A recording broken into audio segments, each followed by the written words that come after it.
Hey, what's good, LBK? This is your brother, Robert Jenkins, and I'm coming to you not from my typical location within the Focus LBK studios. No, today, thanks to the magic of technology, I'm actually recording this on location in the Big Easy, NOLA, New Orleans, Louisiana. That's right, I'm traveling for work, and y'all know that your boy is committed to this, so I'm not gonna leave you hanging even though I'm one state over. I say, man, we got the technology at our disposal to keep this thing flowing the way it should flow. So I said, you know what we gonna talk about today? I've been gone for a couple of days now, and I haven't been able to really peruse the news and get together a show. And I got some guests coming up, but obviously I can't do it. Can't have guests when I'm not in town. And I said, man, what should we talk about? And then it occurred to me, we talk about exactly what we're talking about. And what I mean by that is we're talking about the marvels and the wonders of modern technology. Technology is good until it ain't. Technology is helpful until it ain't. You know what I'm saying? Because as you know, if you don't live under a rock or haven't been hiding under a rock somewhere, they say that the city of Lubbock experienced some sort of cyber attack. Now, here's the thing about living in the information age. Sometimes you get information, sometimes you get misinformation, sometimes you get disinformation. There's slight differences between all those things. Misinformation, my understanding, is just wrong information. Disinformation is when they tell you right stuff, but they tell you in the wrong way. Disinformation is true, but it's true stuff the government don't want to hear, my understanding. Anyway, regarding the information technology at the city of Lubbock, I will say, and I ain't going to talk out of school on this because I don't know how much we're supposed to say, but y'all know I work at the city of Lubbock. And just so happen to run the website at the city of Lubbock. So my understanding, and again, I hope I ain't talking out of school, but we did not actually experience a cyber attack. We had an individual who was not actually really an employee of the city of Lubbock, did some crazy stuff and opened us up to the possibility of something happening. But we had some eagle-eyed people on the JOB, as we say. And those people noticed that, hey, whoa, what's going on right here? And just out of being cautious, and an abundance of caution is what they call it, higher ups made the decision right then and there, said, oh, that don't look right, shut it down. So in other words, we apparently at the city of Lubbock narrowly averted. Now, maybe not even narrowly averted. We saw something that shouldn't be. Some experienced IT cats somewhere saw it and said, hey, reported it up the chain. We say, yo, shut it down. Shut it down. Close it down. As they say in Houston, down. So my understanding, and again, I hope I ain't talking out of school, we didn't get a cyber attack. We noticed a possible vulnerability that could have allowed a cyber attack, and we said, whoa, shut it down. And they shut everything down for a day or two until they could batten down the hatches, so to speak. So that's just my understanding of it. But I open that up, and I open up today's show with that anecdote because we're talking about the wonders of modern technology. Technology is good until it ain't. It works until it don't. It's amazing until it sucks. You know what I'm saying? That's just the way it is. But I'm going to tell you what, man, I'm a former Intel analyst, and y'all know me. Y'all have heard me mention that before. And the reason I think it's important is because I got my eyes open to a lot of stuff during the 20 years or so that I was in the Air Force doing this thing. I used to be a computer intel analyst at one point. Dipped my toe in that a little bit. And the good thing about it was that experience enabled me to actually learn about some tools and tricks and techniques. And it's kind of basic stuff by now, but I first learned about this stuff decades ago, a decade and a half ago. And, you know, if you like me, I don't like my stuff being on the internet. I'm the kind of guy, I don't even like the thought of people spying on me. It ticks me, it irks me, it makes me, it discomforts me to think that somebody out there spying on me. I don't like that at all. I don't like to be surveilled. I don't like to be measured, weighed, inspected, or surveyed in any way, form, or fashion. I'm just that, I think a lot of West Texans are like that too. I think I feel that way partly because of something within me, but also partly because of my upbringing out here on the South Plains, on the Cap Rock, the High Plains, they call it.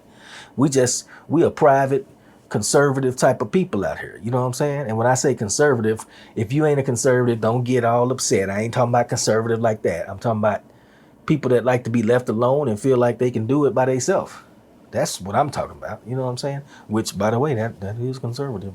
That's one of the principles of conservative. Anyway, y'all heard what I'm talking about. But yeah, I don't like the concept of being spied on at all. Looked at. I don't even want nobody looking at me. You ever notice when you in your car driving around town in the LBK? This stuff right here, man, this is unique to the LBK. You ever been sitting at a stoplight at the traffic light, man? You lean back in the ride and somebody turning right here and they turn. And while they turning like this. While they turn, they just look at you the whole time. Y'all ever seen people in Lubbock do that? I ain't never seen nobody else, nowhere else do that but here in the LBK. Now, I love the LBK, so y'all know I ain't talking about you. I'm just describing. I'm not insulting. I'm describing activity. I'm describing proclivities. Yeah, man, you be sitting you be anywhere, man. You could be at a store parking lot and somebody pull in the parking lot, can't even get in a parking spot, right? Because they looking at you. Who is that? That's all you see. Somebody riding by in their truck. Like, who you looking at? Dang, can you see? Can you still drive, bro? I know you. Are you looking at the road? This is my question. But yeah, that's just the way we are out here, ain't it? We kind of nosy. We kind of like to see what's going on and who doing it. But at the same time, I think we have that strong private streak. That strong, leave me alone and don't be looking at me too hard streak. We independent minded, you know what I'm saying? And that's why talking about cybersecurity, that's why I recommend taking some steps. Now, you notice people always talking about the cloud. I don't put none of my stuff in the cloud. People think you use the term the cloud and make it sound fancy. Oh, it's in the cloud. Where your data at? My data in the cloud. I say, nah, your data ain't in no cloud. The cloud ain't nothing but somebody else's computer.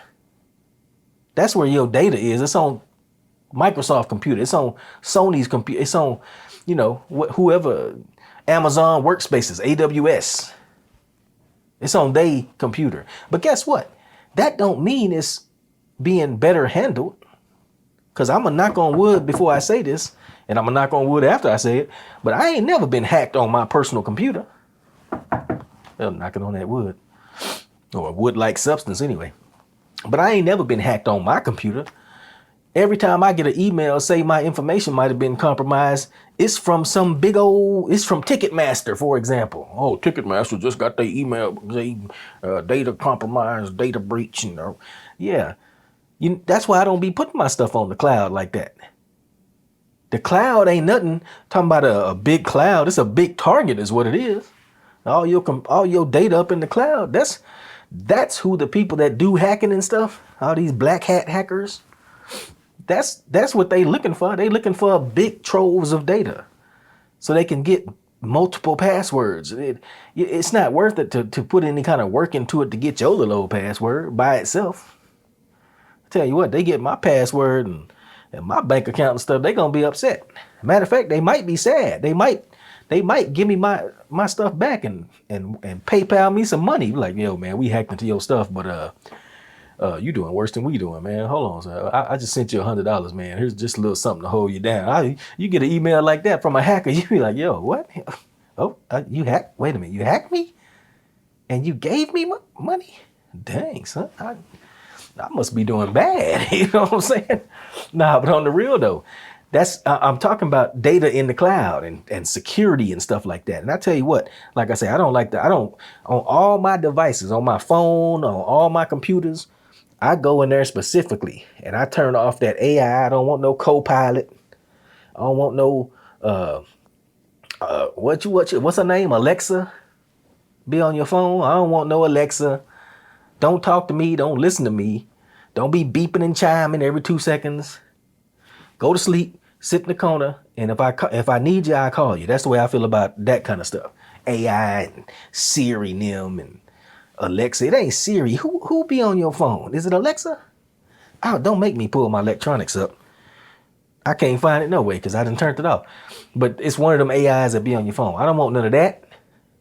And I don't want none of my data in the cloud. That's the other thing. As soon as I get some electronics, especially some new electronics, I go in there in the settings, man. I turn all that bullcorn off. Would you like Microsoft Cloud? Nope. Don't put none of, don't. And they sneaky too, because I be turning it off. I'm pretty sure they be turning it back on surreptitiously in the background. I feel like that because I done turned it off on everything, but then I still look sometimes and be like, you have 50 gigabytes of storage in the cloud. I'm like, I shouldn't have no gigabytes of storage in the cloud. I turned the cloud off when I first got this computer. How you getting any gigabytes? This is my question. They be turning that stuff back on. I'm pretty sure. Pretty sure they do. Bottom line, I guess the point I'm trying to make here, man, I don't trust none of these fools. I don't trust Microsoft, Sony, Google. Dang sure don't trust Google. I know a person that anytime they have something they want to find out, they do a Google search and then they go by the first line. Well, see, Google say, I say, man, you don't know by now Google is put there to disinform you. Google is put there to guide you to where people, the powers that be, or really, I guess you call them the powers that shouldn't be. Google, all Google do, and Microsoft Bing and all them search engines, they guide you to where them people want you to look. They put the first stuff up front so you can look at it and be like, oh, that's the truth. No, that's the official story. That's the narrative up front. Let's get real here, folks. You want to get funky? I'm gonna get into some solutions, but when you talk about Google searches, if you want to get some alternatives, man, you could look at Yandex. Yandex is actually the Russian equivalent of Google. And sometimes you search on Yandex and they tell you the truth about something.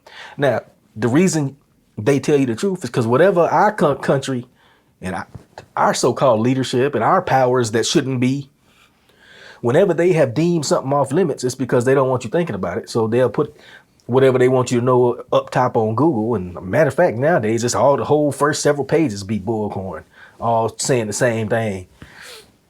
And that's how you know something wrong, because most topics ain't black and white like that. It ain't all the same thing. You search climate change or something, it's all man-made. Well, you know there's another side of the story. Now, some of y'all don't want to hear the other side of the story. Most people don't care to hear the other side of the story. But the point I'm making is, it's two sides to every story. Blame it on me and blame it on you. Now, man, I want to hear that jam right now. Who was that old group? Anyway, I digress. Let me get back on track. I'm talking about cybersecurity here. And we were talking about search engines, and Yandex is another search engine you can use. Now, when it comes to being on the internet in general, I don't use no Microsoft Bing. I'm sorry, Bing sucks. That browser is just horrible to me.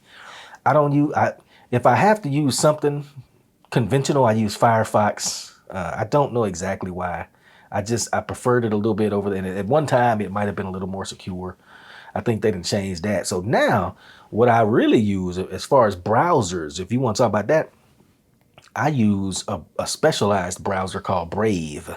Now, you got to be a little bit savvy to use it, and you got to tune it how you want it to be. But by default, Brave don't allow no tracking of what you do on the internet. It don't allow no cookies and no nothing. The problem with that is when you do that, it causes certain websites not to work properly. So that's why I say you got to fine tune it. So if you don't mind being a little bit hands-on, I say look into Brave, the search engine called Brave. Now, nothing is a silver bullet, and there's no surefire techniques to avoid being tracked and traced. But there's some things you can do to make yourself a little harder target. And that's all I do. We ain't worried about perfection. We ain't worried about being perfectly secure. We're just trying to make it unworthwhile to mess with my stuff is what I'm trying to do. So Brave, as a browser, it just automatically is set to where none of your stuff goes out unless you allow it to, right? And the other thing I use is I pay for my email. And you ain't got to pay a lot. But you remember that old adage. I say old adage, it's old as the internet is. I first heard about 10 years ago, 10, 12 years ago. Basically, the adage, the old saying about the internet is anytime you getting something free online, that's because you ain't the customer. You are the product. If it's free, that means they selling your stuff. You the product they selling if it's free. The people who are the customers pay for your information, which is free, because you give it to them. Facebook, Meta, I mean, all them cats. Just name it. App, any app on your phone. Your whole phone and your whole computer is designed to suck up your information and channel it, usually for advertising purposes, but that same data can be used for nefarious purposes. I ain't no guru on this stuff. I'm just telling you some basic stuff in case you didn't know, because with that little cyber attack that we so-called cyber attack, I think that's some misinformation right there. Personally, from my understanding, I could be wrong. I ain't high up. I don't be making no decisions. I'm just saying what I understood the case to be. It wasn't no cyber attack. But anyway, if you wanted to protect yourself from that kind of situation, then the browser Brave. Here's another thing you can do. VPN, virtual private network. Basically, if you don't know what that is, most people probably do nowadays, but I've been using one for about a decade too. And it's paid. I'm not the product. I'm the customer because I'm paying them. You know what I'm saying? And by the way, this VPN comes with email. So I pay for my email and I pay for a VPN. The email I pay for is Proton Mail. Proton Mail is a privacy-based mail server or email company. And they're based in, Norway, I think, Sweden, somewhere over there. The reason that's important is because they have harder laws than we have. Their laws about privacy are like much more secure. And the way they build their product, that Proton Mail email client, the way they build it, it doesn't store anything on the server. Your password, they don't know your password. So if you forget your password, but you better not forget your password, you locked out of your account. Your account is gone. You need to know your password. You know what I'm saying? So you can't forget your password because they don't keep it. They're really seriously, apparently, they really are privacy focused. They don't keep a copy of your data on their servers. And the stuff they do keep is encrypted. And that's what it is. The stuff is encrypted and they can't decrypt it. You only decrypt it when you log into it on the email server. But if anybody else tries to get that data off the server directly instead of going through your email account, my understanding, it's locked. It's encrypted. So they can break in the server all they want. They're just going to get a bunch of jibber jabber. It's just encrypted. But by the same token, like I say, Proton Mail themselves can't see your information. So, like I say, don't lose your email. Your email password, because if you do, my understanding now, you can set up some safeguards against that, and I'll let you investigate it. I got a few safeguards set up too, so some passphrases and a backup email and stuff like that. But that's your only email, and it's pretty good. And you can get a plan with them for like, I don't know, $7 a month or $9 a month, something like that. Now, the VPN that I use comes from Proton Mail secure email, and it's called Proton VPN, of course. And, I think altogether it's like $100 a year. Get me when I'm saying this, $100 a year. It ain't no $100 a month or nothing like that. It's like $100 a year. I don't know, what's that, like $9 a month or something like that. And you just pay it all at once, lump sum. To me, it's worth it. It's just a little peace of mind. And then you're using Brave, the browser that I was talking about, on top of the secure email. And it's not letting too much of your information just skate out like that. And you're using your VPN. A VPN, if you don't know, is a virtual private network, and it's been described to me same way they describe it to everybody. It's a tunnel. So imagine instead of going through the internet ain't nothing but a bunch of computers connected together is what the internet is. A bunch of servers and computers. And when you go through the internet, your computer sends out a signal to this one and they connect and y'all exchange information. Well, when they do that, anybody that know how to look at it can see exactly what information you getting and what information you sending. They can come into your computer through that same link, so to speak, that's been established. Well, a VPN prevents all that largely because basically it's like instead of throwing a link to another, you digging a private tunnel through the internet to wherever you're going, and all your information happens in that tunnel, or you can't see what's in that tunnel from the outside. All you can see is a computer, a tunnel, and a computer. You don't know what's going back and forth, and I think you don't even know exactly where they're connecting on your side to. You know what I'm saying? And you can go into Brave in conjunction with that VPN. You can go into the browser in Brave and set up going through Tor networks, which is the Onion. Basically, it's Onion routing. It's another way to obscure your email, your internet traffic. Right now, if you don't use that stuff, almost anybody can look at it that has the know-how, starting with your internet service provider. So if you get internet through Cox Cable, I don't know what's the cable, Comcast or whatever it is, they can see everything you're doing. But with a VPN, not even your service provider can see what you're doing. That's my understanding of it. Now, I ain't no expert. It's just some tips and tricks I picked up along the way. I value my privacy, and hopefully you value your privacy. I think a lot of West Texans do. That's just, like I say, that's the kind of people we are. Some people say, man, I don't care. They can look at me. I ain't got nothing to hide. Well, I had a poem one time claimed they got nothing to hide. I can't remember how the poem go, but the point is that mindset of saying that I don't have anything to hide. I don't care if anybody look at my stuff.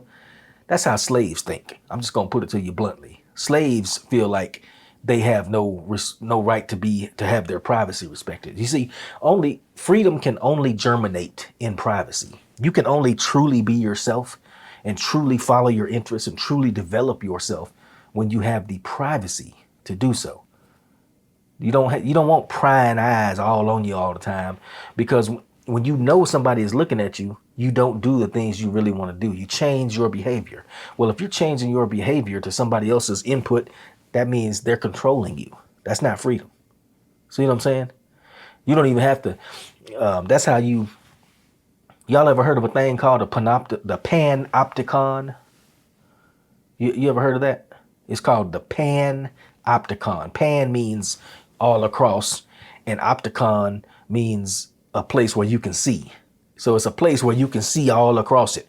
What it was back in the day, I think it was a dude named Jeremy Bentham came up with this idea for the panopticon, and basically it was a round or circular prison with a tower in the middle, and the tower has dark glass on it, so you can never tell if there's anybody actually in that tower. So the assumption for the prisoners is if you were in this panopticon in prison, there may not even be anybody in the tower, but you don't know. You don't have any privacy. All you have is clear glass in front of you, but they glass is opaque. You can't see through it. So you can never tell if anybody's looking at you or not, but you just have to assume they must be looking at me. It's a prison. That's the panopticon. And I think his whole point was prisoners that always think they're being watched know they can't do nothing. So they change their behavior. But that's what I'm saying. If you know you're always being watched and scrutinized, you change your behavior. That is not freedom. And that's why slaves say, oh, I ain't got nothing to hide. I don't care if they look at me. That's because you know they looking at you. No, I'm a free man. You better not be looking at me. Get away from me. Get off. Get back. Get. That's how I feel about it. How you feel about it? Tell me down here in these comments, man. If y'all agree with what I'm saying, let me know. If you think it's cool, I ain't got nothing to hide. They can look at me all they want. Okay, that's on you. Let me know that too. I would be curious to find out. But I'm just telling you, me personally, you can scoodle-doo. Don't be eyeballing me like that. Don't be scrutinizing me, man. Don't be peeping out my movements. I had a poem one time called man, when you live on camera, you can't think of nothing. I should have wrote this down, but I didn't know I was going to talk about it because I'm freestyling. This poem was called What They Need to Know the Where So They Can Figure Out the Why. It's called, oh man, what is the name? I'm gonna look on my electronics because I think I can recite this poem off the top of my head, but I got to tell you the title of it. You need to know the title of it so I can tell y'all what it is. Let me search. I'm searching it right here. Yeah. Okay, here it is. It's called Hidden Agenda. I wrote this poem back in like 2012, man. I'm gonna see can I say it on my off the dome. I'm gonna see can I just remember it. It's called Hidden Agenda. Let me see. Okay, no pressure. This is only live. It ain't Memorex. This poem called Hidden Agenda about how they be watching you all the time. I say, they need to know the where so they can figure out the why. Satellite surveillance, drones sailing through the sky. Mind control, menace, phantom. Oh, I can't get it. I gotta pull it up. Here we go. We're gonna start this one right here. Yeah, this poem, here we go. It's called Hidden Agenda. They need to know the where so they can figure out the why. Satellite surveillance drones sailing through the sky. Mind control kingdom monarch menace phantom fly. Who am I upon the pyramid? King of the crap heap. 9 to 5 grind treadmill, not a track meet. Hydra headed bird of prey trying to bug splat me. Camera clicking zoom lens steady peeping at me. Plans for enslavement portrayed as entertainment. Captain, oh my captain, somebody come and save me. Liberty or death or Patrick Henry taxes. $1 billion AIDS infected needing prophylaxis. Overseas policies, puppets hijacked it. Hanging by umbilicus from my back pocket. Sucking life out of all of us. Can we stop it?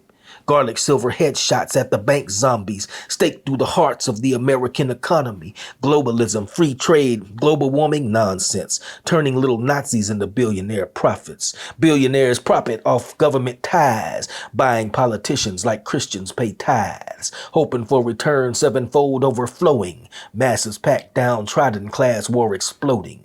Beast of burden middle class, what are they withholding this week from my paycheck and who gave them permission? Plunge protection team, stock market steady rigging. The media never speaks, so agenda stays hidden. The media never speaks, so agenda stays hidden. Man, I wish I could have flowed that off the top of the dome, but I ain't read it in so long. It's just it was escaping me. But y'all get it. Mind control menace, monarch, mind control kingdom monarch menace phantom fly. Satellite surveillance drone sailing through the sky. Y'all get the point, I think. Yeah, like I said, that's poem called Hidden Agenda, written back in 2014. Man, I'm down here in New Orleans, shifting gears a little bit, and been learning a lot of good stuff at this conference, talking about technology. I'm a videographer by trade, an image maker. You know what I'm saying? I love doing it too, man. I just can't stop making pictures. You know what I'm saying? And we down at this conference and we learning all about these new technology. And one of the things that we have learned about today, one of the best things that we went to was if you ever been to a work conference, you have like classes that you go to, like little seminars, panel discussions and stuff. And man, they was talking about vertical video. And I tell you what, that's something I love to hate. Actually, I hate to love is what it is. I don't love to hate it. I hate to love it. I don't quite love it. I hate to be falling in love with it or hate to be intrigued by it is what it is. Because it's one of them things like, man, you mean to tell me I went to school for videography and invested all this time and money into getting my skills up and getting a certain level of equipment so I can be dope and make some dope pictures. And now you people just the best content out there that everybody want to see, people just holding up a phone. They ain't even holding the phone the right way. You're supposed to hold a phone like this if you're going to take video or pictures with it, because there's your 1920 by 1080. That's your HD. That's your resolution this way. When you turn it like that, you're destroying your resolution.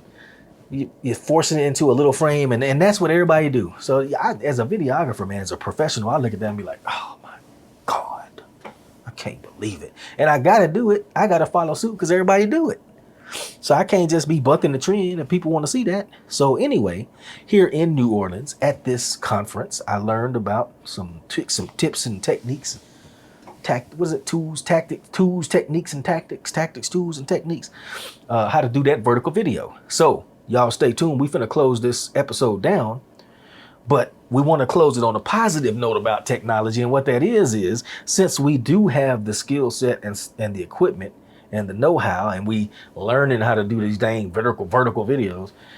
As I was mentioning last show, I think it was, or show before, that's one of the new sections we're going to have starting in season 3. So season 3 is coming up September 11th, 2025. On September 11th, 2025, whatever show we do after that date, that's going to be season 3, episode 100 and whatever. You know what I'm saying? So, y'all stay tuned for that, because what we're going to do, we're going to walk around town, and since y'all like these vertical videos, that's what we're going to shoot. Now, I'm going to probably shoot them with my good equipment. I just can't, man, I can't do it. I'm going to shoot them. They're going to be good quality, and we're going to have good audio on them, good crisp audio. But what we're going to do is ask the man in the street how you feel about stuff. So we'll interview citizens coming up. Yeah. It's called Man on the Street Interviews. Yeah. It's called Vox Populi, if you really want to get technical. It's Latin, Vox Populi. It means literally the voice of the population. The man on the street is what we call it today. So we're going to start doing that episode, starting with the first episode of season 3, whichever comes after September 11th. I'm terrible at dates, but let me just look it up. September 11th is going to be on a Thursday. So really, you know what? I think I'm going to shoot for the 10th of September. I'm going to put it out on that show. We're going to start doing Vox Populi, Man on the Street interviews. So LBK, y'all stay tuned. Thank y'all for sticking with us for over 100 episodes. This is episode 101. We are not in LBK. We are in NOLA.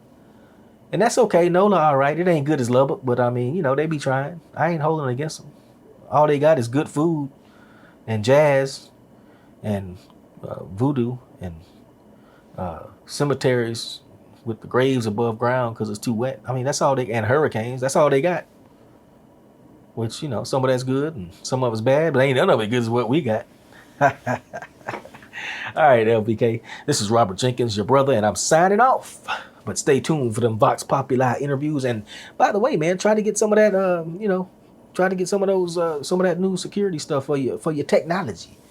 Don't be a slave. Be a free man. Hide your stuff. They don't need to see what you're doing. All right, then. Y'all take care. Peace.